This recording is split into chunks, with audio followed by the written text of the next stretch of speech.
Good morning, everyone. It's Wednesday, July 10th today. I'm Adam Martin. I'm joined by my friend Cole Shelton here. We're gonna be breaking down UFC Sacramento. I'm looking forward to talking about this card with you, Cole. Also, we'll talk about Contender series and I guess some UFC 239 stuff. Although I've been talking about that card all week, so I really want to focus on the Sacramento card today. Definitely a good card.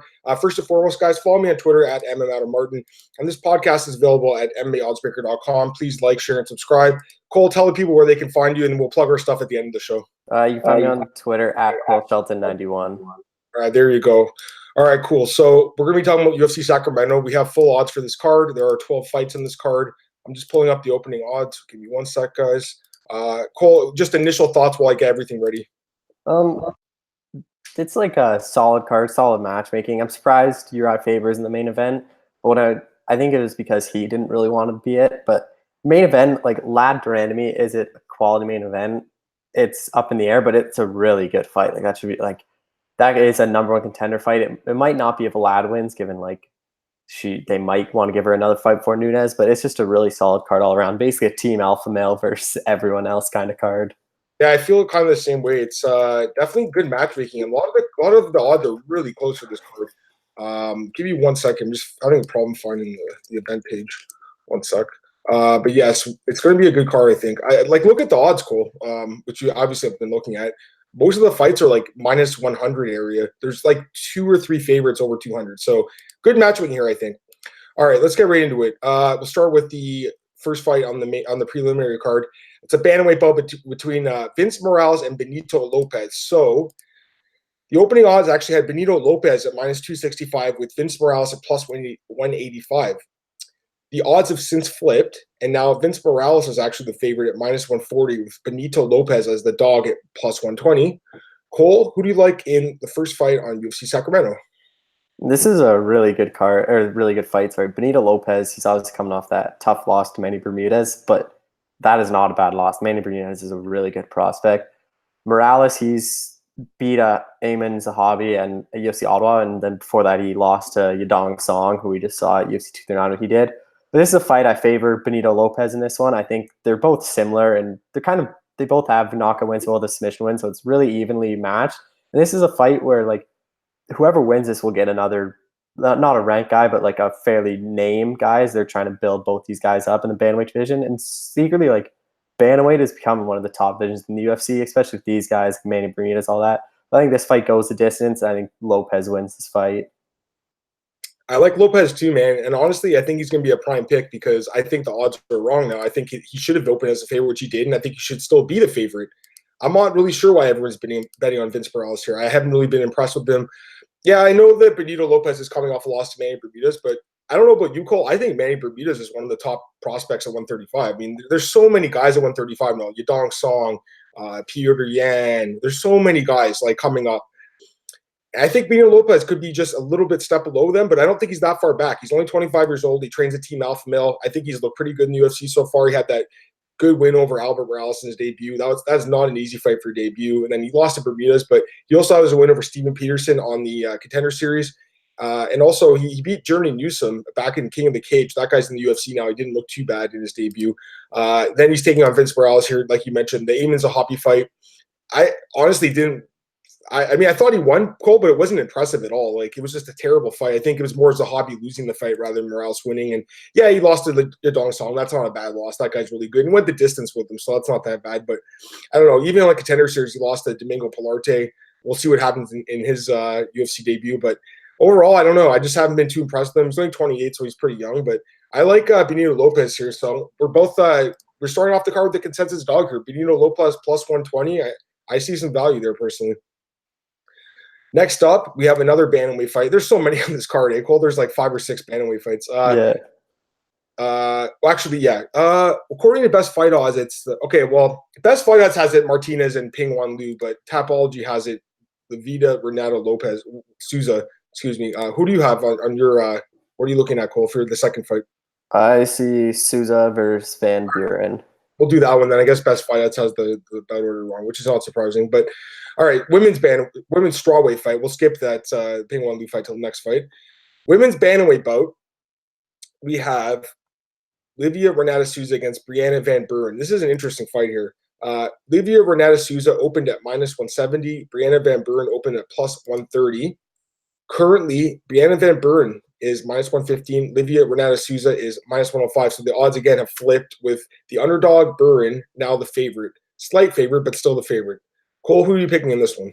The odds really reflect this is a super close fight. I was really impressed by Van Buren in the Invicta tournament winning that. I did not expect her to win, but she really came out strong and she really dominated that tournament. As for Souza, she's coming off that win over Sarah Froda in February. Was she the one that missed weight, or Froda was the one that missed weight by a lot, right? Yeah, so that was impressive to beat her after she missed by like 6-7 pounds. But I think Van Buren gets it done here. I think this is going to be another decision. I'm really high on Van Buren after the tournament. I think can be a ranked person at strawweight soon. And then like Souza, I think this is just kind of another fight where the UFC is kind of looking to build Van Buren up especially after the Invicta tournament. That probably had quite a few people watch it. Yeah, I don't know. This is a close one to me. Livia Renata Souza, she already has UFC experience. She's 20 years old, so she should be in her prime. 2 straight wins in the UFC. Alex Chambers, I don't think Alex Chambers is a great fighter. Still got the win there, and then she beat Froda. Also beat Miranda in Invicta, which was a good win, and Hamasaki. 1 loss to Angela Hill. She has other good wins over Katja Kanakapa and Deanna Bennett. So I think she has some pretty good wins here. And then she's taking on Brianna Van Buren, 25 years old. She's young. I agree with you, Cole. She looked good in that tournament. 3 wins in one night over Juliana Lima, Manji Kolakar, and Kaylin Curran. Looked pretty good. I mean, overall, she's definitely a promising prospect. This is a close fight, man. I think the odds are pretty dead on as far as the pick'em goes, but I kind of lean Souza a little bit. I think that her wrestling is going to give Van Buren some problems here, to be honest. So I'll take Souza to win a decision, but definitely a close fight and not really one that I'm planning on betting on because I think it really could go either way. All right, now we get to the bantamweight division. Ping Wan Liu against Jonathan Martinez. Ping Wan Liu opened at -285. Martinez opened at +205. Currently, Ping Wan Liu is -140, and Martinez is +120. Cole, who are you picking in this one? This is like a lot of fights on this card. Really well matchmaking, really close fight. This is a fight where Liu, I think, has the advantage in the grappling department. He has like 4 or 5 submission wins, but he has been submitted before, so it's kind of weird. It's like he either gets submitted or submits people, but Martinez, he needs to keep the fight on the feet. I think Liu ultimately gets his fight to the ground. And I wouldn't be surprised if he submits Martinez because he is 13-5 Sherdog. He's 2-0 in the UFC. This is a win where I think if he gets a win here, they put him on that China card. And they're really starting to build up all these Chinese prospects, which is great for them because a lot of these, like you just saw, Yadong Song with the knockout, like I think Liu gets another win here, and it's just another big name for the UFC to put on the China card. Yeah, it's another close fight. I mean, like all the fights mostly on this card anyways. This is another tough one to call. Ping Wan Liu, he's actually a Team Alpha World trained guy, so you'll be fighting close to home here, I guess, to his new home anyways. 26 years old. He's actually on a long win streak here, Cole. He's on a 10-fight win streak, and he's looked pretty good in the UFC. Back-to-back wins over Martin Day and Damian Stasiak. He's one of those guys that you look at his record coming into the UFC, he fought like really bad competition, and then coming to the UFC and looked pretty good, got some decent wins. Takes on Jonathan Martinez here, 25 years old. So he's a little bit younger, but pretty much the same age. Coming off a win over Luigi Burin, another guy that is not that great, and then he lost to Andre Sukumta, which, I mean, honestly, Andre Sukumta has not looked that good in the UFC, so that's not a great loss to have at this point. His only other loss is to Machinal by a legal knee. Another close fight. I don't know though. I kind of lean towards Ping Wan Liu as well, Cole. I've been a little bit more impressed with him in the UFC. I think he's a little bit more well-rounded. You mentioned the ground game. I think his striking might be a little bit sharper too. So I like Ping Wan Liu here. I think he's going to win a decision. I expect a close fight, but I'll take Liu to grind it out. Next up, we have I don't know why this fight should be in the main card in my opinion, because I think this is a really good fight, Cole, and very intriguing. I'm not sure what you're thinking about it, but I'll get your thoughts in a second, obviously. Featherweight bout between Darren Elkins and Ryan Hall. Very interesting fight here. Darren Elkins opened at, Ryan Hall opened as the favorite at -140. Darren Elkins opened as a dog at +100. And right now we have Ryan Hall still as a favorite, but only slight -115. Elkins slight underdog -105. Who's your pick in this one, Cole? Yeah, this should be on the main card. This is a really good matchmaking, good fight. And this is a fight where it's clear what each person needs to do. Ryan Hall, one of the best jiu-jitsu guys in the UFC, needs to get this fight to the ground and try to submit Elkins. Elkins needs to stuff the takedowns, keep this fight on the feet, because we really haven't seen Ryan Hall striking that much. I talked to him before the fight. He said he's been working on it a lot in this camp because jiu-jitsu is not something he has to train every day. Like he's always good at it, but it's something he does. But he's really working on the striking. So I think if he could get Elkins down, I think he submits him rather easily. But Elkins, like he can take a lot of damage, but that's not on the ground though. Like if someone has your arm and it's about to pop, like you're gonna tap or a choke, you're gonna go out. So I think Ryan Hall ends up getting him down and gets a submission win and starts. And really, I hope he starts to fight more because he doesn't fight that often. It's just the thing where he said it's fighters turning him down, which I think when he says he hopes once he has a number beside his name, that will stop happening because people want to get in the rankings. This is just a really interesting fight and a really good fight on the prelims. Yeah, it should be on the main card. I agree with you on that one for sure. And it's a good fight. Definitely interesting. Ryan Hall, I've actually kind of had problems picking his fights because here's the thing, Cole. He's a one-trick pony. He's a ground specialist, and he has no striking whatsoever. Who remembers the Gray Maynard fight? I mean, that was such a bad fight. He won because he was doing a little bit more than Maynard, who is completely shot at this point. But overall, I just haven't been great at picking his fights. I don't know. Like even BJ, I thought BJ had a chance to win if he kept the fight standing. Obviously, got taken down, tapped out in a couple seconds. Guy's ground game is incredible, man. There's no doubt about it. And like you said, Cole, it'd be nice to see him fight a little bit more often. I think 145 is the better weight class for him. We'll see how this fight goes, but honestly, Darren Elkins is a guy, he's like probably the most underrated guy ever in the UFC. I mean, look at his betting odds, Cole. If you look at his historical betting odds, go to best fight odds, he's been an underdog so many times and has won so many times as underdog. I don't think anyone in UFC history has won more times as a dog than Darren Elkins. And I'm picking him here to win this fight, man. I think he's the more well-rounded fighter. He's only been submitted once in his whole career against Charles Oliveira. Ryan Hall definitely has a chance to submit him. He's just as good as Charles Oliveira on the ground, if not better. But Darren Elkins, to me, is just a really underrated guy. Very well-rounded, good wrestling, improving striking, good cardio, a good chin, very tough guy to finish. He is coming off 2 straight losses to Volkanovski and Lamas, but those are 2 really good fighters. And that win streak he had before was very impressive. Michael Johnson, Dennis Bermudez, saw Bektic one of the best comebacks probably ever. This is definitely going to be an interesting fight because if Ryan Hall gets the takedown right away, he's going to probably submit Darren Elkins. But I think Darren Elkins can keep the fight standing and outstrike Ryan Hall and win a decision. So give me Darren Elkins here. And I'm just looking at that prop from the decision.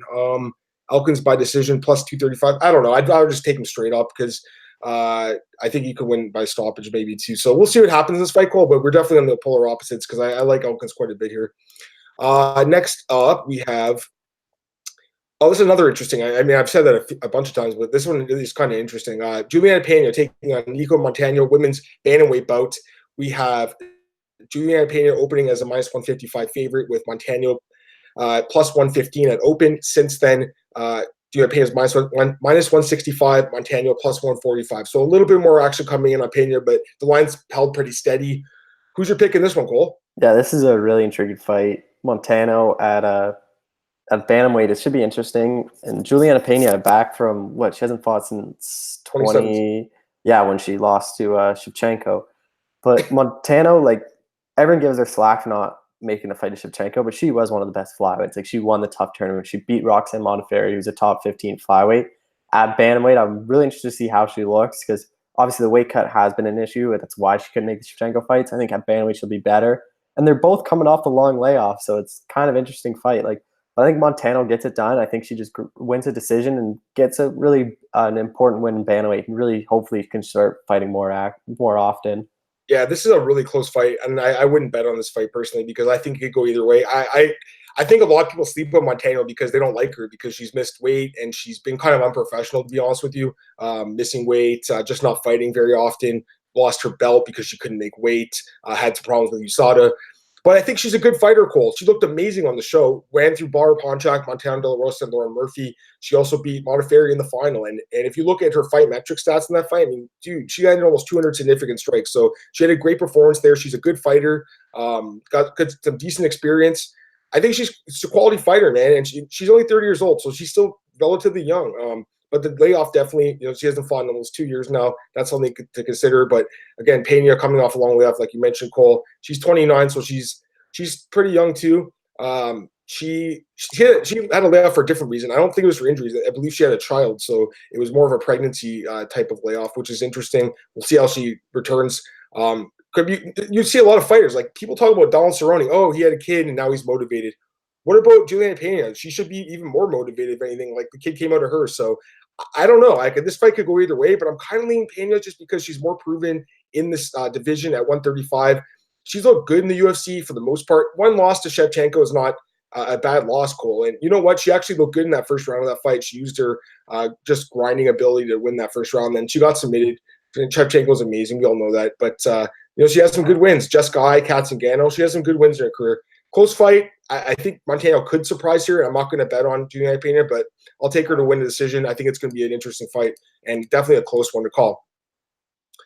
All right, next up, I love this fight. I don't know if you call this fight sick. Featherweight bout, Andre Fili versus Sheymon Moraes. Great fight. On paper, we'll see how it plays on the cage. I'm sure it's going to be good. Fili opened at -145. Moraes opened at +105. Presently, we have at the line again flipped. Moraes -120, Fili +100. So pretty even odds here, but slight lean towards Moraes. Cole, who do you like in this one? Yeah, this is a really close fight. It's a fight that I honestly it's so close that I wouldn't really bet on it because this fight will stay standing. Like, you don't really know what's going to happen. Like, Fili picked apart Miles Jury, which I did not expect in his last fight. Sheymon Moraes lost the decision to Sadiq Youssef, but that's not a bad loss, and he had some success in that fight. And he comes from like a Muay Thai background, so he's obviously good on the feet. There's a fight where I favor Andre Fili a bit. I think his striking is just a tad better. There's a fight like I wouldn't bet on because personally, like, anything can happen in this fight. This is such a super close fight, and the odds really reflect it. Yeah, it's a great fight. This could be fight of the night because both guys like to stand and trade. Fili fighting a Sacramento, obviously Team Alpha Male, another guy. He's been super inconsistent in the UFC, Cole, and that's the problem I have with him. He's such a talented fighter. I mean, he's had some amazing performances. I loved him in the Miles Jury fight, man. He used that jab like just it was probably one of the best uses of the jab I've seen in MMA. Just incredible performance there, but just very inconsistent. He's mostly he's like Randon Marcos, man. He's win loss for the most part. Great fighter, but inconsistent. Moraes, I think he's pretty good too. He's an underrated guy, 2-2 in the UFC, but the losses to Youssef and Magomed Sharipov, those are two studs. Also lost to Marlon Moraes. That's not a bad loss. His wins over Arce, which was, I believe, an upset, and then Matt Sales. He's really good, man. This is a close fight. Go either way. It's going to be a great fight. I think both guys stand and trade here. I'm slightly leaning towards Sheymon Moraes. I think he can just get it done here to win a decision, but I wouldn't be surprised if Fili won. So go either way. I mean, this is a tough one to call. I'm going to take Moraes to win a decision, like I said, but I don't think I could bet on this fight. I think it could go either way. It's a really close fight, and again, we're on the opposite ends of that, which is cool because I think last week we agreed for the most part. I like when we're on the opposite ends of fights. Next up, light heavyweight bout between Mike Rodriguez and John Allen. Mike Rodriguez opened at -385. John Allen opened at +265. Presently, we have Mike Rodriguez at -420 and John Allen at +335. Who do you like, Cole? I think this is a fight we'll both pick the same person. I like Mike Rodriguez this one. Like, John Allen, he was on the Contender series, lost to Vinicius Moreira, who has now been knocked out brutally by Alonzo Menifield and Eric Anders and has not looked good at all in the UFC. He picked up one win after the Moreira fight, and the UFC signed him. And Rodriguez, his loss to Devin Clark was not the best, but he rebounded, got the win. But this is a fight I just can't pick John Allen at all. If you lost to Vinicius Moreira and this is what's happening in the UFC, I don't know. Obviously he got submitted, so he must have been taken down, but Eric Anders and Alonzo Menifield easily stuffed the takedowns. The takedowns were not good at all, and it really only took one punch to knock him out. And Rodriguez, I wouldn't be surprised if he knocks out John Allen in this fight, and I think he gets it done rather easily. Yeah, we'll see what happens. Personally, I agree with you that Rodriguez probably wins the fight, but I wouldn't lay -420 on this guy. He's not the kind of guy I'd risk laying 4-1 on personally.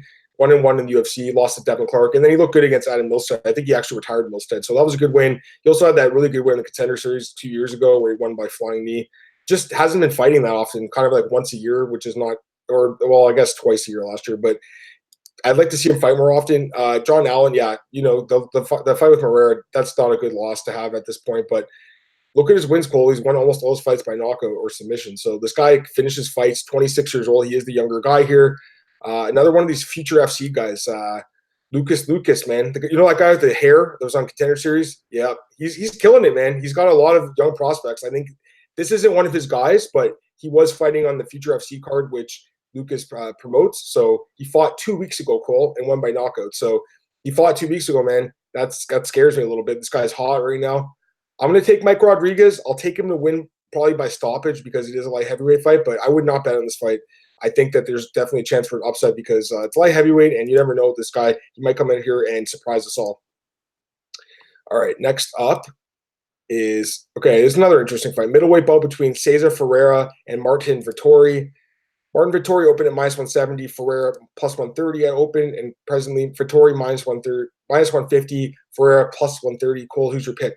This is a really interesting fight because I'm really interested to see how Vettori looks because his last fight, he took Israel Adesanya to the distance, and it was a split decision. So one judge thought Vettori beat Israel Adesanya, who's obviously the interim champ and just been dominating. But after that fight, he got popped by USADA for Austrian. It was part of that whole contaminated supplement with him, O'Malley, and Montano, and one other suspended at that time. But so obviously he hasn't been active. Cesar Ferreira hasn't fought since the Argentina card where he lost to Ian Heinisch, which was a huge upset because Heinisch was on short notice. I favor Marvin Vettori in this fight just because of what he did to Israel, but this is a fight that I don't bet on because I just don't. It could go any way, and it's just a super close fight. But I'm really interested to see how Vettori really looks after this fight. If it kind of was Adesanya like still growing, or if he really is that good. Yeah, this is a tough one to call. I'm going to stay away from this one too. I think it can go either way. I mean, Vettori, like you said, Cole, he had a close fight with Adesanya, and that looks really good now in hindsight for sure. The guy's 25 years old. He's very young. Trains at King's MMA, so he's training with Kelvin Gastelum and stuff. Like he's got good training partners. He's actually, what is his record? 2-1 in the UFC. So very inconsistent. But he's fought high level competition, man. He lost to Junior and Adesanya, not bad losses.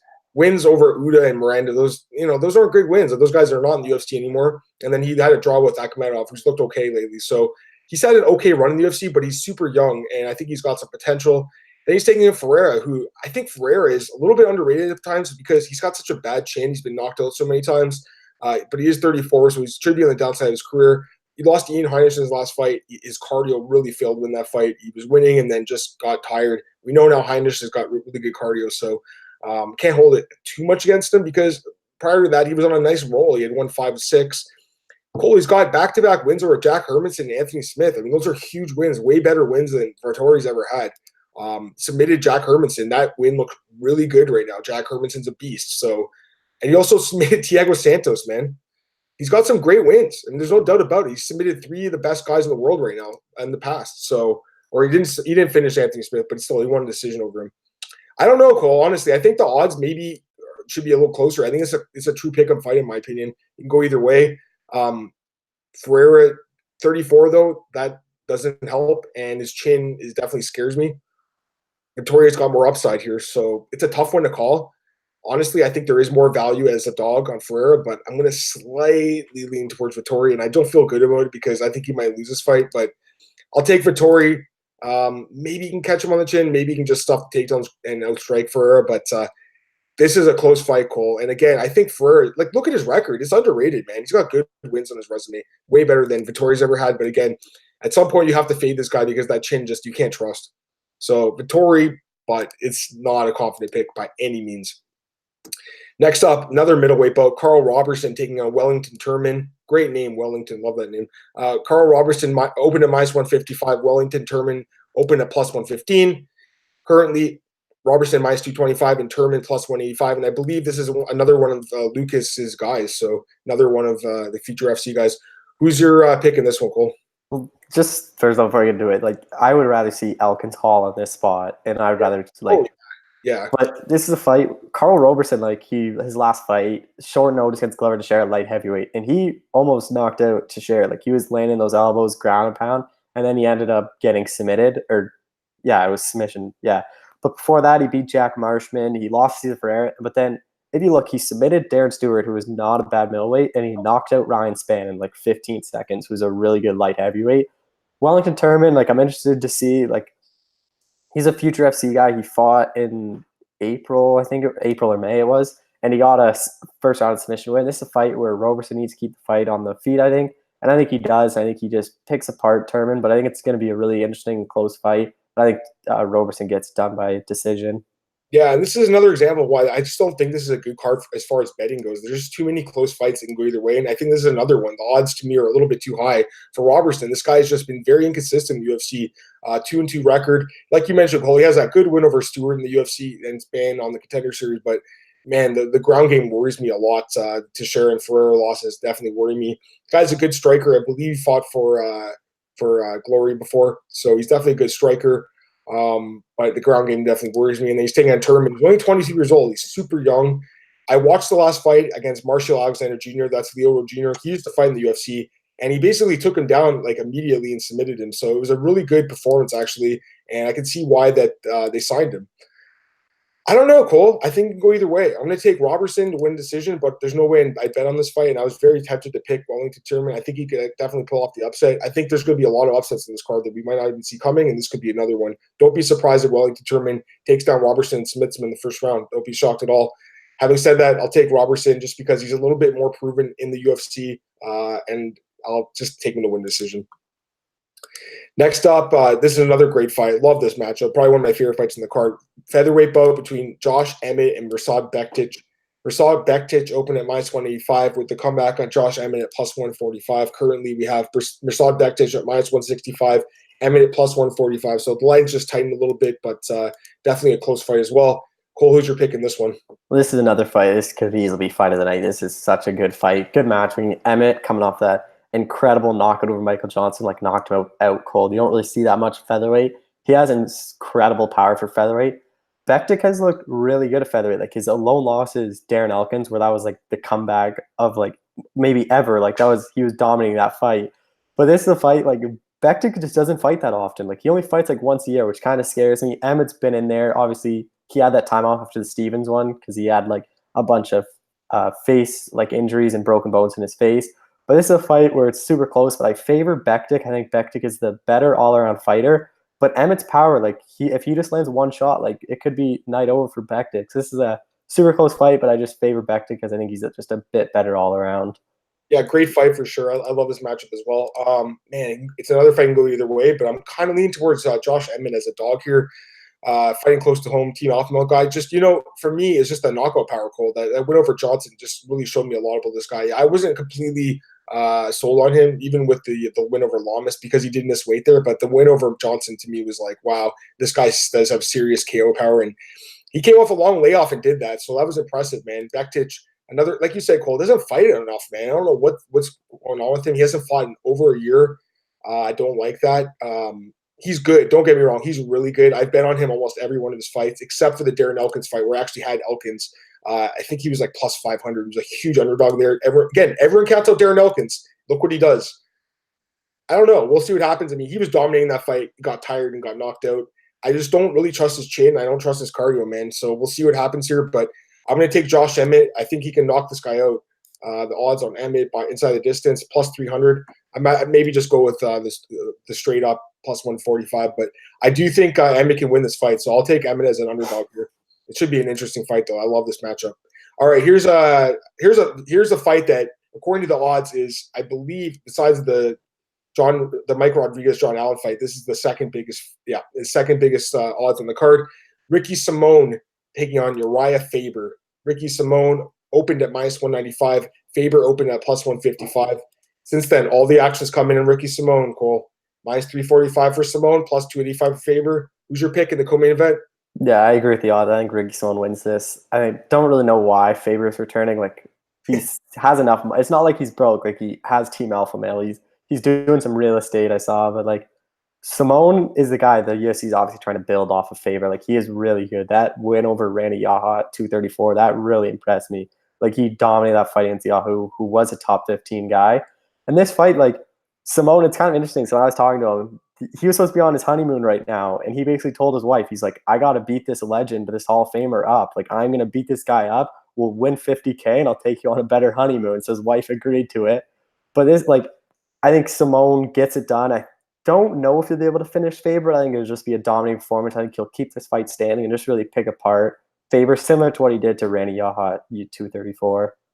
I have the exact same breakdown, Cole. Like, I see the fight the same way. Again, I don't know why Faber's returning either. 3-year layoff. He did beat Brad Pickett the last time we saw it. I thought that was the end of his career. I thought that should have been the end of his career. He's 40 years old now. Again, why is he coming back? He has a successful gym. The guy's married to a Playboy model. Like, he's got a kid now. Like, this guy's living the life, man. It's Urijah Faber, dude. It's the California Kid. By the way, he needs to change his nickname. He's 40 years old now. How is he the kid anymore? It's crazy, right? Listen, Faber's a legend, man. I don't want to disrespect Faber. He's a legend. He's in the Hall of Fame already. But here's my thing, Cole. If someone's in the Hall of Fame, I can't bet on them. Because if they're in the Hall of Fame, they should probably be retired. And this guy shouldn't be fighting anymore.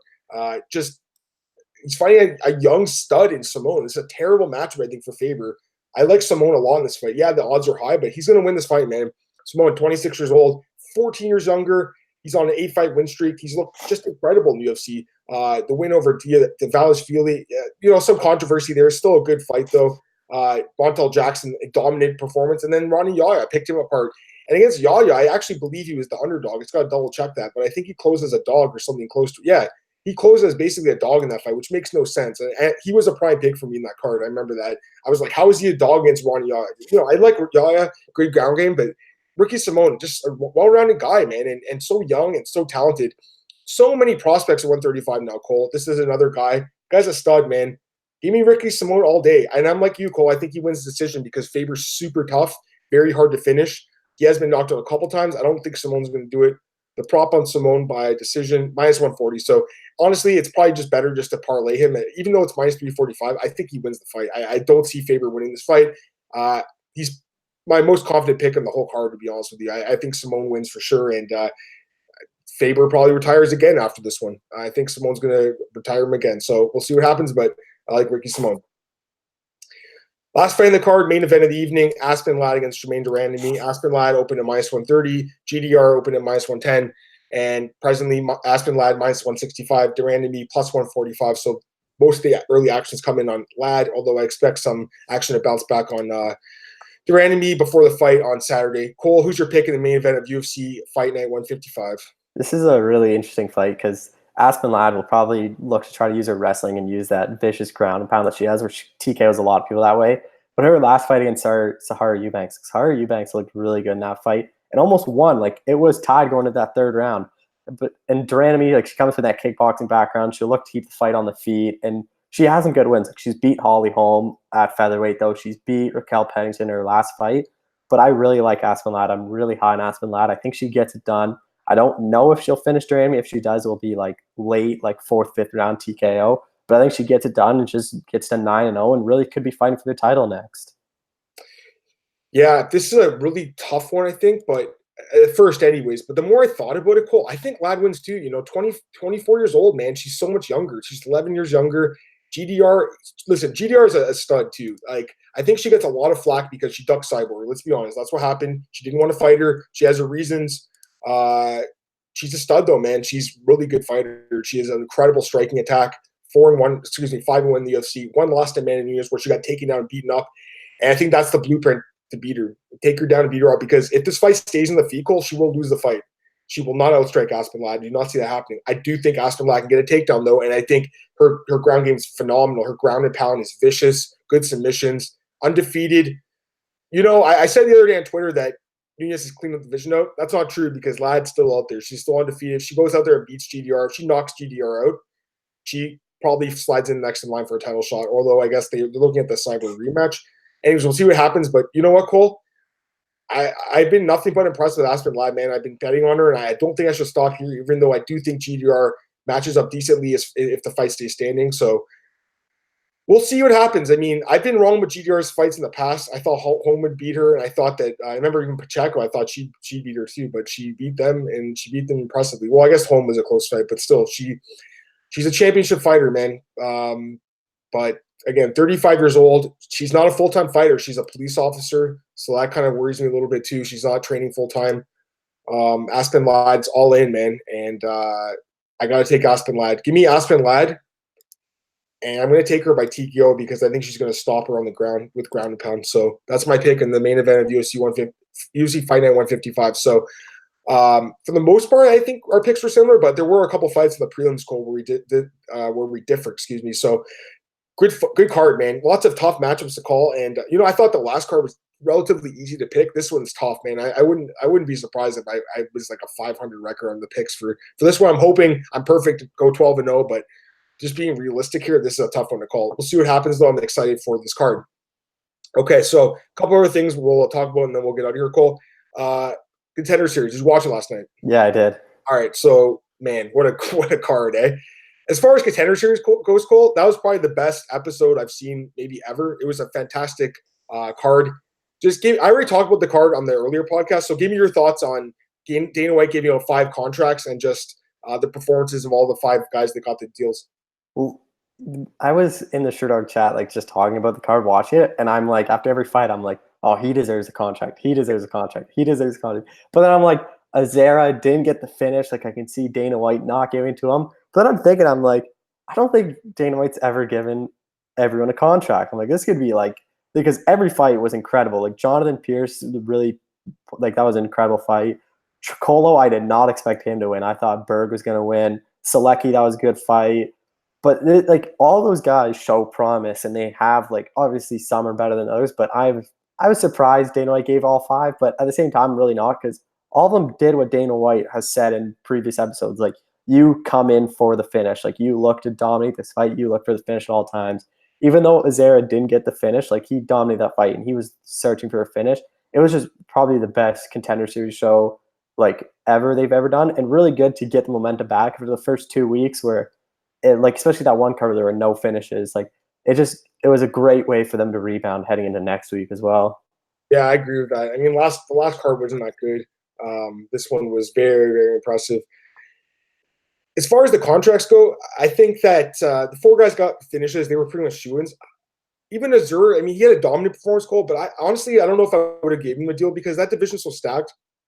You know, he's got good wrestling and stuff, but he didn't get the finish. So it's just, I don't know. Dana White, he's so like inconsistent, man, with the message he sends the fighters. Like he doesn't give Brandon Lofton a contract because he went for a takedown, but this guy was taking the guy down the whole fight. It's just kind of weird. Like I don't understand Dana sometimes. Hey, good for these guys. They're in the UFC. Good for them. No issue with any of the deals. I'm just a little surprised they gave a contract to a guy that didn't get the finish when Dana White's always like, I want to see guys stand and bang when this guy took him down. Either way, great show. I haven't talked about UFC 239 with you, Cole, as far as on the podcast goes. I know we've talked about it in the Sherdog chat, and I think you did the scoring. Did you do the scoring with me? I can't remember. I did the scoring and the live tweeting. There you go. Okay, so we've talked about this card at length. I've talked about the card at length for the podcast, but just the final word on UFC 239. Any thoughts you have, and then we're going to move on to the next card. What were your final thoughts on the card, man? It was crazy. Like the Ben Askren Jorge Masvidal fight, I was completely wrong. I thought Ben Askren was going to just dominate. I thought he was going to take Masvidal down. But then I was just thinking, I was talking to my brother because he was watching the card with me. I'm like, I don't get why anyone hasn't started a fight against Ben Askren like that. Like, you know he's going to shoot. And I'm like, that was just perfect time. Like, obviously it is tough because if you're a second late or second early, he's just going to grab a hold of your legs or your body and you're going down, which you don't want to be against Ben Askren. But what a risky and successful move for Jorge Masvidal. And I think that gets him the title shot next. Like, regardless of Covington wins, like, what more can Covington do more impressive than what Masvidal did? And Dana White seemed like super impressed by that, obviously. And that's probably 2 of the best knockouts this year, the Darren Till and the Ben Askren one. Nunes Holm, I thought that was going to go the distance. I thought Holm was going to be able to use her range and kind of keep Nunes at bay. I thought it was going to be like a 4th, 5th round stoppage, but that head kick landed perfectly to knock Holm out. I know some people were questionable of the stoppage. I thought it was fine. Luke Rockhold getting knocked out. I was totally wrong with that.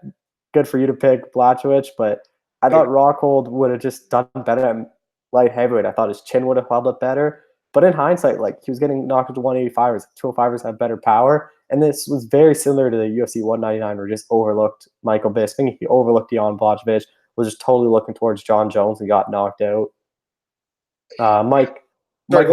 Michael Chiesa dominated that fight like from start to finish. And then main event, John Jones. I had it 4-1.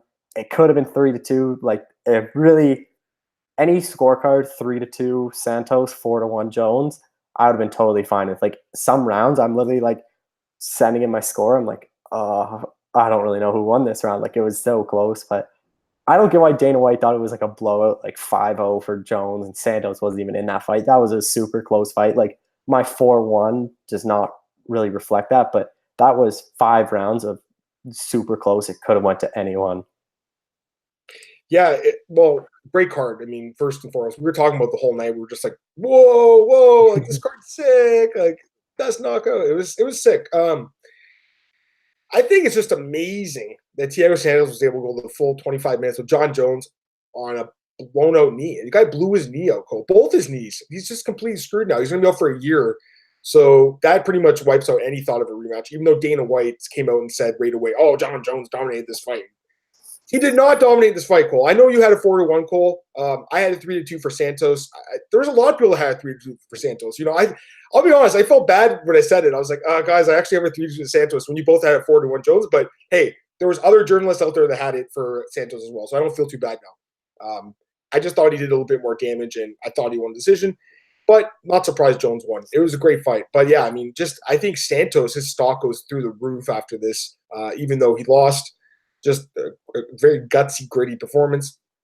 And for Jones, I wrote an article today called MMARatings.net, and I don't know if you agree with me or not, because my editor actually thinks that he should stay at 205, but I think he needs to go to heavyweight now, man. Like, to me, a fight with Dominic Reyes, it doesn't move the needle, Cole. Why would he take that fight? Like, you're fighting a dangerous guy that has no name. No disrespect to Dominic Reyes. I think he's a really good fighter, man. He's looked great in the UFC, but wouldn't you rather see Jones move up to heavyweight and he can fight DC, he can fight Stipe? How about Francis Ngannou? Like, sure, it's not for a title, but who wouldn't want to see John Jones and Francis Ngannou? That would be the biggest fight the UFC could make right now, probably. I think it's probably bigger than a DC fight. So I don't know what your thoughts on that are, Cole, but heavyweight, right? Like, you got to agree with me on this one, right? Come on. Yeah, I think he should go up to heavyweight because at light heavyweight, like, look at the rankings. Of the top 5, he's beat everyone except for Dominic Reyes, who's number 4. It might have changed up to 239. I haven't seen the updated. Yeah, I haven't seen the updated rankings yet. But Jan Blachowicz, he lost it. He got knocked out. Thiago Santos, he's beat Luke Rockhold. Good win, but is that a fight that people will want to see? Dominic Reyes, probably not. The only fight people want to see that I see on Twitter is Johnny Walker, but he's 2-3 fights away. So Jones can go up to heavyweight, even just say DC wins over Stipe, to a one-off against DC at heavyweight, see what happens, give Walker a fight or two in between that time, and then Jones can go back down and fight Walker. But I think all the intriguing matchups for John Jones now is at heavyweight. If they do a DC trilogy, I don't want to see it on light heavyweight at all. I know Dana's said light heavyweight, but we've seen it twice. Jones won twice. One's a no contest, but he knocked him out that turn. Like, it's just a fight where at heavyweight, I think DC has more of an advantage, but I just think, like, I agree with you. Like, it's heavyweight or really just meaningless guys, like, that really don't have many names to casual fans. Well, just not to disagree. I agree with everything you said. But Dana, well, who knows if Dana's telling the truth? Dana said he wants to see that fight at heavyweight. It's DC and Jones that are like, oh, yeah. So no worries there, Cole. But yeah, to me, I don't understand why DC is like, oh, I'll fight you light heavyweight. Like, you think DC would be like, oh, I want to fight you at heavyweight, man.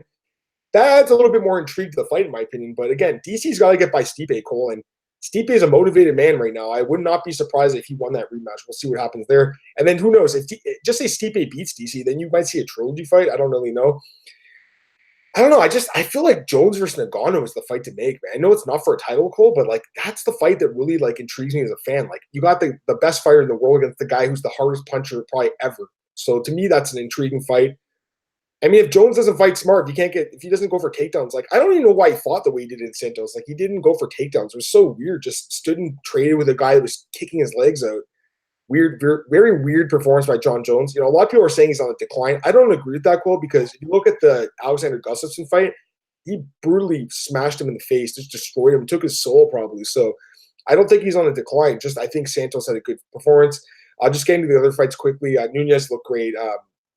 We're seeing a rumor now, by the way. I don't know if you saw that. Yahoo Sports reported that Yahoo Sports is saying that Felicia Spencer is going to be removed, and then Cyborg's going to fight Nunez at UFC 240. But Kevin Aioli's talked to Dana White and said that this is untrue. Yeah, I texted Felicia Spencer yesterday when I saw that, and because it was Therese Owens that first reported. I don't even know what that is, and her response was, "Who the fuck is Therese Owens? I'm still fighting Cyborg." And I'm just like, yeah. And then she's like, And so it was Cyborg that was like retweeting all the stuff that was like, yeah, this fight's happening. Like UFC 240 ticket sales are going up. So that's how I first like Trez Owens. If it was just Trez Owens, I wouldn't have believed it. But when a Cyborg started tweeting it, I'm like, oh, maybe this is true. Like I'll just text Felicia to see if it's true. But from her standpoint, she hasn't been told she's off the card. She's still fighting.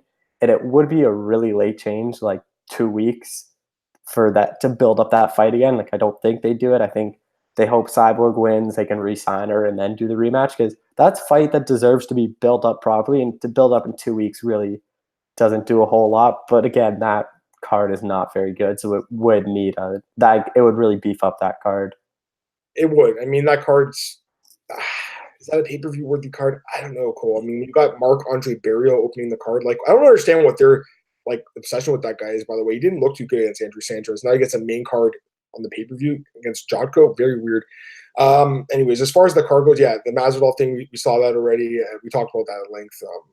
And then Blachowicz looked great. Chiesa looked good too. Just a great card in general. Anything else you want to talk about, Cole? Anything as far as PFL or Bellator goes? I know you did some interviews with the fighters. You want to mention? Yeah, Bellator, like, I think Julia Budd wins this fight rather easily. Yeah. Olga Rubin, like, the only thing that's going for Rubin is who she train. Like, Brad Piggott's her head coach or trainer or something like that. I don't really know. So obviously it's good to have someone like that in your corner, but Julia Budd is one of the best featherweights on the planet. Like, she wins this fight. Good to see Ed Ruth back. I think this is kind of a easy win for him to get him back, because a lot of people thought he was the dark horse that Grand Prix tournament. Rafael Cavarlo, Chitty, what's his last name? And Jacunu, something like that. Yeah. That's going to be a really close fight, really interesting fight. But it's just a thing where Bellator, if you look at the odds, so many of their fights are just, it's like minus 400, minus 300. Like, that's the problem with Bellator, is they have trouble. Like, other than the Carvalho fight and the women's flyweight fight, where I think is the #1 contender fight, like Julia Budd is like a minus 350, or even Juliana Velasquez is a minus 245, Ed Ruth minus 420. Like, a lot of Bellator fights are blowouts kind of like that in the odds standpoint. Yeah, I know. You know what? Honestly, like I think that Bud's a little bit low. I wrote this in my opening odds preview over at MMA Odds Breaker. I thought she'd be a bigger favorite, Cole. It's too bad. I mean, listen, don't get me wrong. Bellator made a good sign with her, because I think she's a really good fighter. I think the UFC made a mistake not signing Bud, because Bud is like one of the few fighters that, I mean, she's fought Nunez already, but Cyborg even, like, that would be an interesting fight. And hey, who knows? Cyborg's going to be a free agent after this fight with Spencer. And now there's already, like, not rumors, but Bud's saying, hey, I want to fight Cyborg. So who knows? I mean, Bellator actually does kind of make more sense, I think, for Cyborg, because they're more open to doing these squash matches and finding people like Olga Rubin, who are probably going to go in there and get smashed by someone like Cyborg. So we'll see what happens. But yeah, there's definitely a lot of MMA this week, and I'm looking forward to these cards. PFL, I'll probably be able to check out the replay. I don't know if I can watch it live. I think it is on TSN, no, Cole? Although I don't remember if the last one was or not, but yeah, I think it's on TSN. Bellator, I'm definitely not going to be able to watch that, but I'll check out the replay. And unfortunately, I'm not going to be able to do the play-by-play for Sacramento, because my sister's getting married Saturday, so got to do that. That's more important, obviously. But I know you'll be at Sherdog holding down the fort, Cole. Oh, wait. Someone just rang my doorbell. 1 second. No worries. Both dogs getting crazy. All right. So, all right, guys. Anyways, I'm going to plug my stuff here while Cole gets to the door. I'm assuming it's a package or something like that. Anyways, okay. So on Twitter, follow me at MMAdamMartin. And you guys can follow this podcast at MMAOddsBreaker.com, and on our YouTube channel, please like, share, subscribe over at MMAOddsBreaker.com. I have my opening odds reactions for Bellator, PFL, and UFC, so a lot of stuff there. Sherdog.com with my prime picks, DJPen.com, lots of news, MMAnews.com. I'll have something on Bellator and MMA Ratings on net. I'll have something on the UFC. So that's me and my stuff this week. Got a lot coming out. Cole, just plug your stuff quickly and we'll get out of here. Twitter at ColeShelton91. Just a lot of interviews in Sacramento. I talked to Ryan Hall, Mirsad Bektik, Josh Emmett. Who else did I talked to? I talked to a lot. I think this is the most I've ever talked to. Carl Roberson, Marvin Vittori. I talked to Beneil Dariush and Drakkar Klose before the fight got scrapped. And then, yeah, that's it for that. But just check my Twitter for anything I do. All of it, I retweet or post it on my Twitter. And yeah, just at Cole Shelton 91. Awesome, Cole. All right, thanks for joining me again, Cole. Guys, thanks for tuning in.